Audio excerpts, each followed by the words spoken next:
మీరు చాలా సంవత్సరాల నుంచి ప్రార్థిస్తున్న ప్రార్థన కోరిక నెరవేరకుండా ఒకవేళ మీ జీవితాల్లో జరుగుంటే మీరు ధన్యులు. ఎందుకో తెలుసా?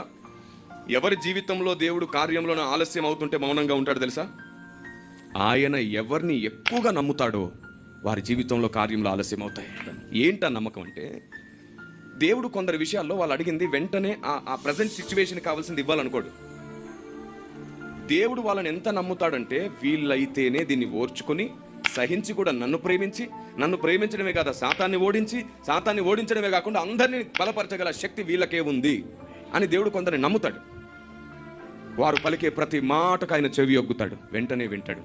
అలాంటి నీవు ఏ ప్రాబ్లమ్స్తో ఉన్నావో అలాంటి ప్రాబ్లమ్స్తోనే ఈ భూమి మీద చాలా మంది ఉన్నారు, అవునా? అయితే నువ్వు అదే ప్రాబ్లం గురించి నీ కోసం చేసుకోకుండా, ఏ సమస్య అయితే ఉందో నీకు అదే సమస్యతో బాధపడుతున్న అనేకుల కొరకు ఏడువు. భారంతో నిండిన నీ హృదయం చేసే ప్రార్థనను బట్టి వారిని విడిపించి